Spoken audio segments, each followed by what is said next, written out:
आज के बैठक में उपस्थित हमारे बड़े भाई और अभिभावक, पूर्व में लंबे समय से आपका प्रतिनिधित्व कर रहे आदरणीय अभिराम शर्मा जी, हम लोगों के बड़े भाई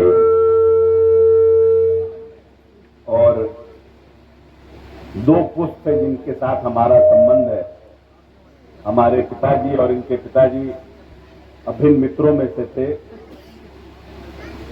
और कल हमारे पिताजी की पुण्यतिथि थी, उसमें 105 वर्ष के होने के बावजूद वो आए और अपना आशीर्वाद हमारे पूरे परिवार को उन्होंने दिया। सम्मानित बड़े भाई अनिल जी हमारे साथ पटना से चल के हमारे साथ पार्टी के हमारे महासचिव छोटू सिंह जी, यहाँ पर बैठे हमारे भाई धनंजय जी, हमारे पूर्व विधायक और नालंदा के श्री राजू यादव जी, पटना से हमारे निषाद जी और सभी जो साथी इस बेला के चुनाव प्रचार में पिछले 5-7 दिनों से हमारे साथ लगे हुए हैं, गुड्डू जी, धूल जी, सब लोग, नौजवान हमारे परिमल भाई, सब लोग लगे हैं। और मां लक्ष्मी के पूजा के इस प्रांगण में उपस्थित सभी हमारे भाई बुजुर्ग, हमारे साथीगण, हम अपने नेता नीतीश कुमार के उम्मीदवार मनोरमा जी के लिए मत मांगने आए हैं, आपका आशीर्वाद मांगने आए हैं। आपके आशीर्वाद मांगने के पहले, चुनाव के पहले, हमारे टेकारी के विधायक अनिल जी 2 बार हमारे पास आपके गांव के लिए आए थे। और जब 2 बार आए तो उन्होंने कहा कि यहां वोट का बहिष्कार हुआ था लोकसभा के चुनाव में, वहां पर सड़क बनाना बहुत जरूरी है। तो हमारे यहां बिहार सरकार की जो योजना है उसमें एकल पथ की संपर्कता की योजना है कि गांव को अगर एक तरफ से रोड है तो पहले वैसे गांवों को हम कंप्लीट करेंगे। लेकिन माननीय मुख्यमंत्री जी ने एक नई योजना की शुरुआत की है, सुलभ संपर्कता पथ, जो हेडक्वार्टर से, सब डिवीजन से, ब्लॉक से अगर किसी गांव को कम समय में, कम किलोमीटर में जोड़ता है तो उसके लिए हम लोगों ने शुरू किया है। और अनिल जी ने आग्रह किया था उस योजना में आपके गांव को लेने के लिए। 3-4 दिन पहले जब हम बेला में थे प्रचार में, तो बड़े भाई अभिभावक अभिराम शर्मा जी आपके गांव के कुछ लोगों को लेके आए थे। हमको लगता है कि हर एक साइज के लोग थे, 18 साल से लेकर 50 साल तक के लोग थे, और सब लोगों ने आग्रह किया कि हमारा रोड को बना दिया जाए। हम तो आए नहीं थे, लेकिन नाम सुने तो हमें लगा कि जो अनिल भाई जिस रोड के लिए कह रहे हैं उसी रोड के लिए है। तो हमने आग्रह किया वहां के लोगों को कि भाई अपने पदाधिकारियों को इस सुलभ संपर्कता योजना में इस गांव को जोड़ने के लिए आप उसका कार्यक्रम बनाइए। कचनावा से दासपुर तक लगभग 1.5 से 2 किलोमीटर की एक सड़क है, नई सड़क का निर्माण करना है, जिससे बेला आपका नजदीक हो जाएगा, बेला आने जाने के लिए मेन सड़क आपकी बन जाएगी। तो मैं समझता हूं कि हम जब आपके पास दोबारा किसी कार्यक्रम में, क्योंकि अब तो आपके साथ एक जुड़ाव हो गया है, और ऐसे भी जिस समाज से हमारे दाएं और बाएं लोग बैठे हैं, ये लोग के साथ तो मेरा बेटी रोटी का संबंध हो गया है। इसलिए आपके दुख, दर्द और आपकी संवेदना और आपकी पीड़ा में साथ रहना ये मेरी नैतिक जिम्मेवारी है। जितना प्रभु हमको ताकत देंगे, उस ताकत को आपके बीच हम बांटने का काम करेंगे। और आपको वादा करते हैं कि दोबारा इस गांव में, इस बार मनोरमा जी के लिए वोट मांगने आए हैं, दोबारा हमको पूर्ण महादेव पर विश्वास है कि मनोरमा जी 20,000 से ज्यादा वोट से इस बार जीतेंगे। और आपका प्यार और आपका आशीर्वाद जब जब आपने दिया है, इस बार आपका प्यार आशीर्वाद व्यर्थ नहीं जाएगा, क्योंकि जिस राक्षस से लड़ने के लिए देवी प्रकट हुई थी, उसी राक्षस को मारने के लिए बार बार दुर्गा सप्तमी में देवी प्रकट होती है। और इस बार पार्टी ने, माननीय नेता नीतीश कुमार ने एक मजबूत नेत्री को यहां पर उतारा है और उनका पूरा परिवार और उनका पूरा समाज भी उनको समर्थन दे रहा है। इसलिए आप सबने, जो हमारे अभिभावक मोहन जी ने कहा कि हम बार बार आपको वोट देते हैं, मेरा वोट बर्बाद हो जाता है, इस बार हमारे वोट की आप रक्षा करिए।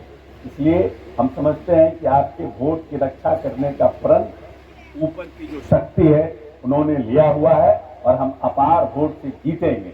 और जीतने के बाद जब आपके बीच आएंगे तो हम उम्मीद करते हैं कि आपका ये सड़क, हम उस बेला से उसी सड़क से आपके बीच आएंगे। और हमने अपने पदाधिकारियों को कहा है, क्योंकि हम जिस रोड से आए हैं, श्रीपुर से चाकन रोड, इसकी भी स्थिति बहुत अच्छी नहीं है, क्योंकि आपके जो जनप्रतिनिधि हैं, जिनको आपने जनप्रतिनिधि बनाया, आपकी कोई गलती नहीं है, आप तो हमेशा एनडीए के साथ मजबूती से खड़े रहे हैं, लेकिन उन लोगों का विकास से ज्यादा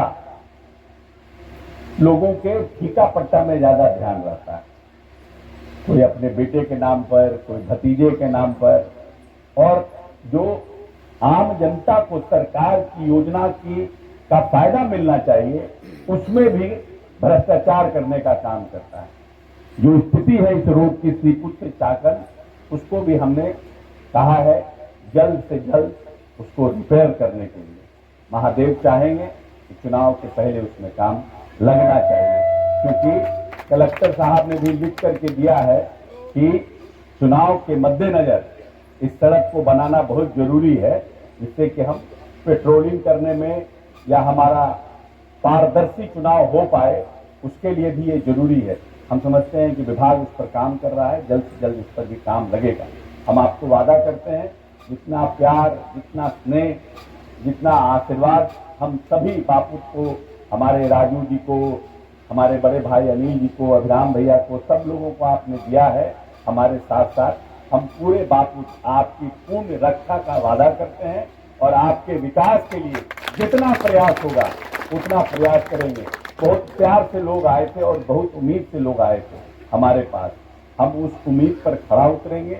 हम सब लोग, अनिल जी भी बहुत लंबे समय से, बहिष्कार के बाद जब आपने लोकसभा में वोट किया, उसके बाद से 2 बार आकर के अपने विधानसभा की सड़कों के अलावा स्पेशली आपके लिए आकर के 2 बार करके गए। अभिराम भैया ने भी आग्रह किया, इसीलिए हम जब अगली बार आएंगे तो निश्चित रूप से आपकी इस समस्या का निदान करके आएंगे। बहुत बहुत धन्यवाद। बस आपकी इतना ही उम्मीद करते हैं कि नीतीश कुमार ने जिस तरह से 18-19 वर्षों में अपने सफल दूरदर्शिता के साथ, नेता वही होता है जो योजना का निर्माण करता है, उसके लिए बजट का प्रावधान करता है और उसको जमीन पर उतारने का काम करता है।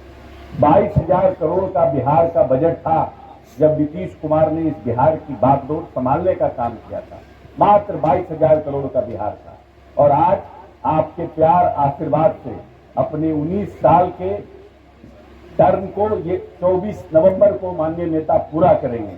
इस 19 साल में 2,80,000 करोड़ के इस बिहार को बनाने का काम नीतीश कुमार ने किया है। बिहार के न सिर्फ रिसोर्सेस को उन्होंने कलेक्ट किया, जो हमारा राजस्व था उसको उन्होंने कलेक्ट किया, बल्कि हर घर में जो जो सरकारी योजना है, चाहे वो किसानों को संपन्न करने की योजना हो कि हमारे किसान का धान की उत्पत्ति बढ़े, हमारे किसान में गेहूं की उत्पत्ति बढ़े।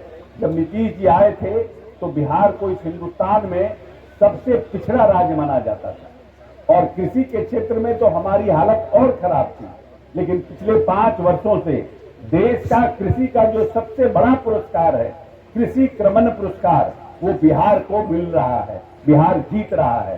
धान की उत्पत्ति में, गेहूं की उत्पत्ति में, इन 18 वर्ष में धान की उत्पत्ति में बिहार दुगना धान उत्पादन करना शुरू किया, गेहूं में 1.5 गुना शुरू किया और दलहन में लगभग हमारा जो 1000 मीट्रिक टन था हमने 1500 मीट्रिक टन किया है।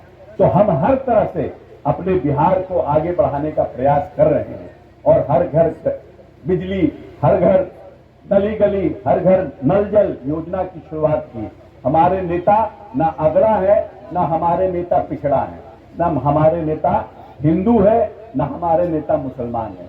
नीतीश कुमार एक अच्छा इंसान है जिसने इस बिहार को एक नए बिहार के रूप में, एक नए बिहार, समृद्धशाली बिहार, ये बिहार वही बिहार था जहां राजगीर से सम्राट अशोक ने अफगानिस्तान तक राज करने का काम किया था, ये हमारा बिहार था। और लेकिन जात पात भी पढ़ के इस बिहार के अपने धार्मिक कुंठा में पढ़ के हमने अपने बिहार को बर्बाद किया है आजादी के बाद। इसीलिए हम सब आपसे आग्रह करना चाहते हैं, जो हमारे नौजवान साथी हैं, अगर हमें अपना बिहार, उस समृद्धशाली बिहार जहां नालंदा हुआ करता था, जहां विक्रमशिला हुआ करता था, वैसा बिहार बनाना है तो जात पात से ऊपर उठ करके एक ऐसे बिहार का निर्माण करना है जहां पर हम पूरे हिंदुस्तान में नंबर 1 हो। हमारी क्षमता है, सबसे ज्यादा इंजीनियर हमारे बिहार में, सबसे ज्यादा डॉक्टर हमारे बिहार में, सबसे ज्यादा आईएएस हमारे बिहार में, सबसे ज्यादा आईपीएस हमारे बिहार में। हमारा जो डीएनए है वो किसी भी राज्य के डीएनए से बेहतर डीएनए है और हम जानते हैं कि हम कैसे काम कर सकते हैं। लेकिन हमें सिर्फ इस जात पात की राजनीति, ऊंच नीच की राजनीति, हिंदू मुस्लिम की राजनीति से आगे बढ़ना है। जब हम आगे बढ़ेंगे तो निश्चित रूप से हम जो हमारा समृद्धशाली बिहार था, जो हमारा गौरवशाली बिहार था, उस बिहार की परंपरा को हम दोबारा स्थापित करने में सक्षम हो पाएंगे। हमारे नेता ने एक सपना देखा है कि हम ऐसा बिहार बनाना चाहते हैं जहां सब कोई को पढ़ने का मौका मिले। आज जब हमारे यहाँ जब नेता आए थे तो सिर्फ 3 इंजीनियरिंग कॉलेज थे, मुजफ्फरपुर, पटना और भागलपुर। आज प्रत्येक जिले में एक इंजीनियरिंग कॉलेज खोलने का काम नीतीश कुमार ने किया है। पूरे बिहार में मेडिकल कॉलेज खोलने का काम किया है। सभी सब डिवीजन में आईटीआई, पॉलिटेक्निक खोलने का काम किया है। चाहते हैं कि जो सबसे बड़ी पूरी दुनिया में बिहार अकेला ऐसा राज्य है जहां पर स्क्वायर किलोमीटर में हमारी जनसंख्या दुनिया में सबसे ज्यादा है। तो निश्चित रूप से हमारे यहाँ नौजवान ज्यादा हैं, हमारी जनसंख्या ज्यादा है, लेकिन हमें और अपने नौजवानों को स्किल करने की जरूरत है कि कहीं भी जाए तो बिहार का झंडा एकदम बिहार का परचम लहराते रहें। इसीलिए हमारे नेता एक सोची समझी राजनीति की तरह काम कर रहे हैं कि हमारा बिहार आगे बढ़े। और बिहार ऐसा प्लेटफॉर्म बिहार का बनाया है कि एक बड़ी छलांग लगाने के लिए बिहार तैयार है। एक बड़ा छलांग, विकास का एक बड़ा छलांग लगाना चाहता है।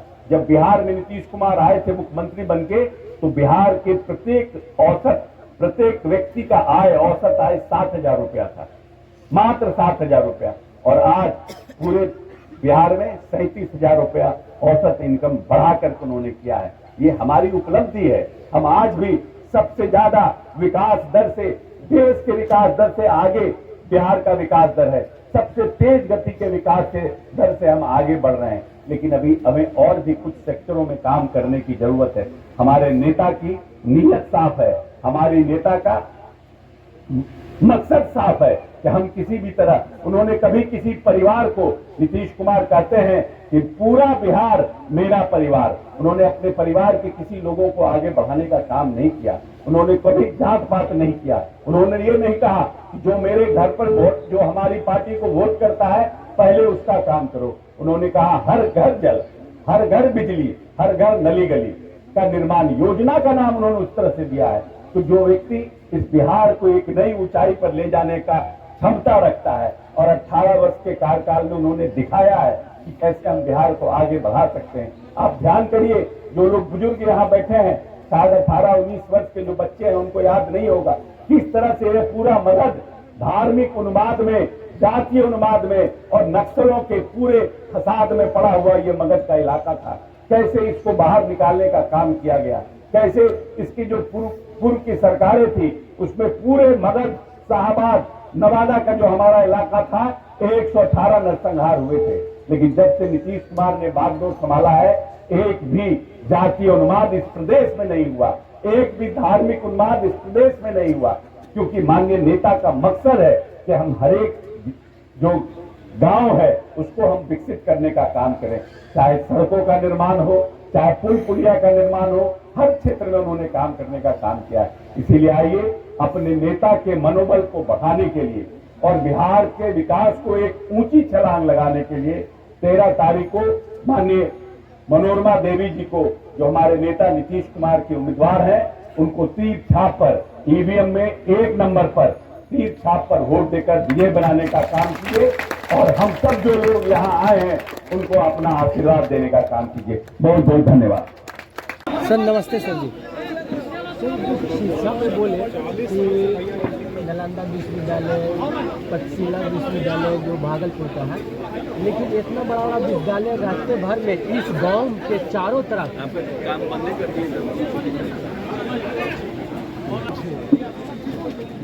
जो इस गांव का चारों तरफ एक भी विद्यालय नहीं है जो 8 से ऊपर की है।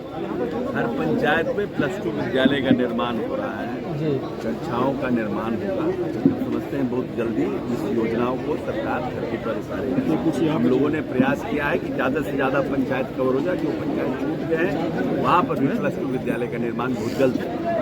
यहाँ से बहुत दूर दूर लोग यहाँ के जो छात्र हैं, छात्राएं हैं, तो बहुत दूर दूर जाते हैं और रोड के ये समस्या के रहने की वजह से बहुत टाइम लगता है। नहीं, समस्या का निदान होगा, बहुत जल्द होगा निदान। ठीक है।